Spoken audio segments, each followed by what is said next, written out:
Olá, meus amigos e amigas de jornada. Primeiramente, eu quero dizer que é um prazer estar aqui novamente com vocês.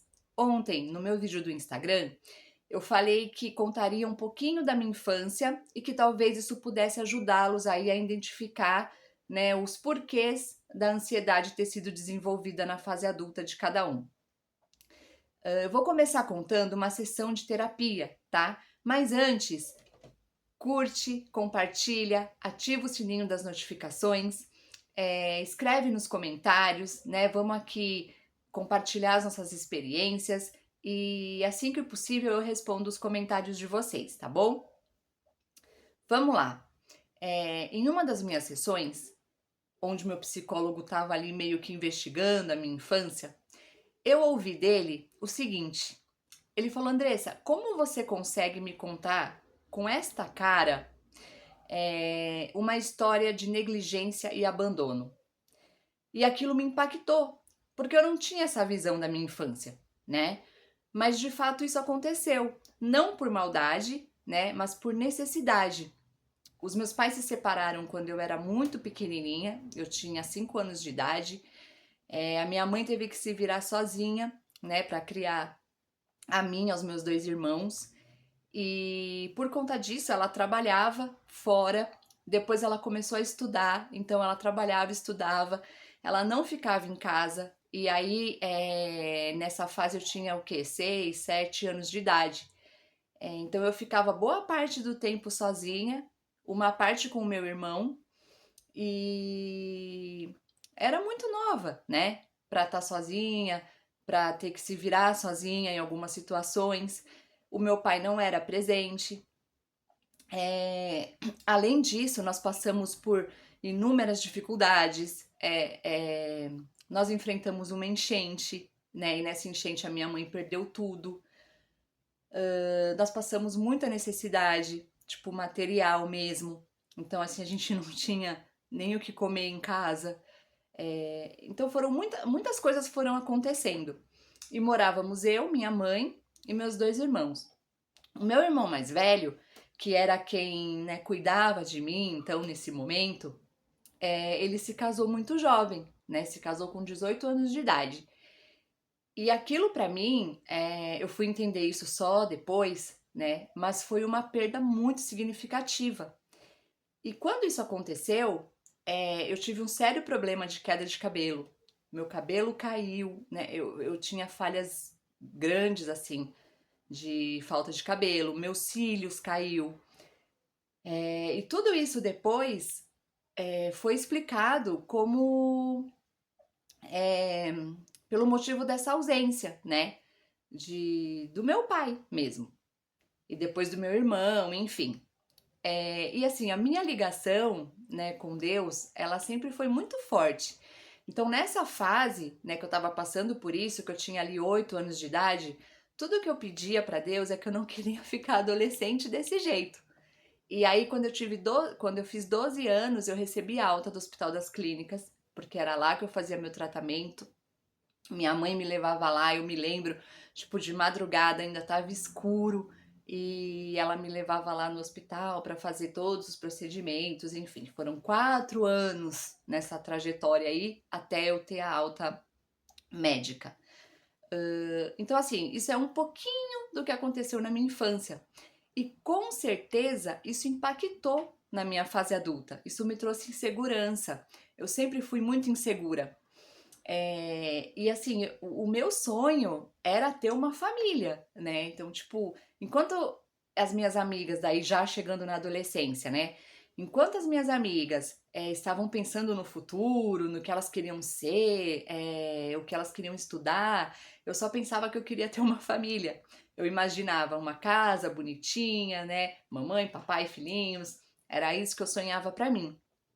E a consequência disso foi o quê? 2 gravidez na adolescência. Então eu fui mãe primeiro aos 16 anos.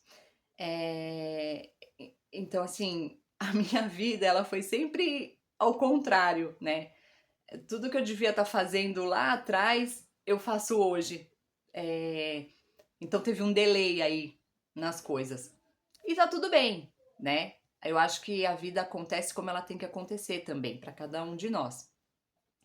Mas foram momentos difíceis, né? E eu muito insegura. Então, assim, na minha adolescência, houveram momentos, e agora eu vou chegar aonde eu queria, para dizer que eu já tinha essa questão da ansiedade na minha vida, eu só não percebia. Então, em muitos momentos, quando a minha mãe me pedia para ir ao supermercado, para ir na padaria, nossa, para mim era o fim do mundo, assim. E não era porque eu era preguiçosa, né, ou eu tinha má vontade, mas só de eu imaginar que eu ia ter que ir sozinha nesses lugares, eu já ficava totalmente angustiada. Então sempre eu chamava alguém para ir comigo, em todo lugar. Eu tinha muita dificuldade em fazer as coisas sozinha. Isso já é um sinalzinho, né?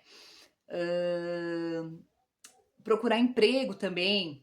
Nossa, eu era muito cobrada, porque, né, tipo, menina, vai procurar emprego. E teve uma ocasião que eu saí para procurar e eu sentei no ponto do ônibus e eu simplesmente não conseguia entrar no ônibus para ir procurar o meu emprego. Então, assim, passava um ônibus, passava dois e eu ali sentada, criando coragem, né, para encarar aquilo. Totalmente insegura, totalmente com medo, né? E sempre muito julgada. Mas as pessoas não têm culpa, porque as pessoas não entendem isso, né? Só entende mesmo quem passa por isso. Foi uma das coisas que eu também ouvi do meu psicólogo, né? Ele falou, Andressa, por mais que as pessoas tentem te ajudar, elas vão tentar ali, né, na boa intenção, mas elas nunca vão entender o que você tá passando. É impossível alguém entender o que acontece quando não passa por isso. Então, eu achei legal compartilhar um pouquinho disso com vocês, para vocês também fazerem uma reflexão, voltarem lá atrás e de repente conseguir identificar alguns pontos que já sinalizavam isso. Porque assim, quando a gente se autoconhece, fica muito mais fácil lidar com as coisas, principalmente com essas coisas de saúde mental. Então, a partir do momento que vocês conseguirem identificar aí, né, terem os insights, conforme eu falei ontem, vocês vai ficar mais fácil para vocês lidar com isso, né? E assim foi, né? Eu passei minha adolescência sem perceber nada, né? Para mim eu só era assim, é pesado, mas era o que eu sentia. Eu só era uma inútil mesmo, que não conseguia entregar o que as pessoas esperavam de mim.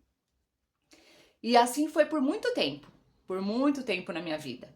Aí eu tive meus filhos, depois eu tive o meu relacionamento, que durou lá 20 anos, né? Aí eu tive uma filha desse relacionamento. E várias coisas aconteceram durante esses anos todos. E eu sempre muito preocupada, muito com medo de tudo, com medo do futuro. Se meus filhos saíam, eu ficava desesperada, angustiada. Se atrasava, tipo, 2 minutos da hora deles chegarem, já tava lá no portão, né? Então, assim, já era exagerado isso em mim. Só que eu não percebia, né? E aí depois a minha filha também, ela teve sérios problemas de saúde quando ela era pequenininha, e eu também extremamente protetora, mas era uma coisa exagerada mesmo, sabe? Eu não conseguia ter equilíbrio, eu não conseguia separar as coisas, então eu sempre tive muita dificuldade com isso. E aí, em meio a isso tudo, né, a minha filha passando por tudo que ela passou, enfim, a minha mãe veio a falecer, e aí eu acho que foi a gotinha que faltava para virar a chavinha ali e vir uma crise mesmo de ansiedade. E eu me lembro que a primeira vez que eu senti isso de fato foi um dia, foi 3 meses após o falecimento da minha mãe, né? E olha que coisa, né? É, o como que fala, gente? Me fugiu a palavra. É um trauma que quando a gente sofre um trauma, às vezes demora, às vezes não, né? Em média demora 3 meses até virem os sintomas disso. Então a minha mãe faleceu, aí se passaram 3 meses, era como se eu tivesse em estado de choque, assim, eu quase não sentia. Às vezes eu chorava, mas eu fui levando minha vida normal, né? Acho que tentando ficar forte, né? Desculpa, mas isso foi a pior coisa que eu fiz. Tentando ficar muito forte, a hora que veio para derrubar mesmo. E aí eu me lembro que foi um dia que eu tinha saído com a minha filha para comprar material de escola. A gente saiu, andou a tarde inteira, tudo. E quando eu cheguei em casa, fiz a janta, tal, a gente jantou. Eu acabei de jantar, sentei assim no sofá e eu lembro que o primeiro pensamento que veio na minha cabeça foi: e se eu morrer? Pronto, foi o bastante. Meu coração começou a acelerar, me deu ânsia de vômito, eu cheguei a vomitar, eu passei muito mal. Depois disso, acabou. No outro dia eu já tava assim, com o olhar fundo, abatida. É... À noite veio outra crise, fui pro pronto-socorro achando que eu ia infartar. E aí o médico me falou que eu tava tendo uma crise de pânico, e dali começou, né? Coisas que eu vou contar mais pra frente pra vocês. Mas foi isso, foi assim como se fosse do nada. Só que depois, né, passado o tempo, e aí quando eu entendi o que estava acontecendo comigo, e até hoje, quando eu olho pra esse dia, né, durante o dia que eu achava que eu tava bem, eu não tava nada bem. Eu não tava. Era como se eu estivesse fazendo tudo no automático. Eu não tava ali, presente, de fato, entende? E aí acabou desencadeando essa crise, vieram outras várias coisas depois. Uma sensação que eu tinha também, que eu vou compartilhar aqui de repente só para vocês se identificarem,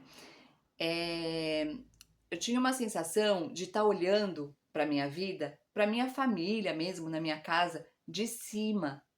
Era como se eu não pertencesse àquele ambiente. É muito louco, é uma sensação muito louca e muito desesperadora também. Parece que que só tá o seu corpo ali, sabe? A sua alma não tá. Parecia que eu tava flutuando, vendo tudo de cima e não fazendo parte daquilo. E aí foram essas sensações, pensamentos muito louco que eu tinha também, que me fizeram buscar ajuda e tá bem hoje. Então, assim, o que eu quero dizer para vocês é: não desanima, não desiste, sabe? Procura se entender, se conhecer, pesquisar sobre, ler sobre, buscar ajuda mesmo, porque a gente consegue sim superar a ansiedade.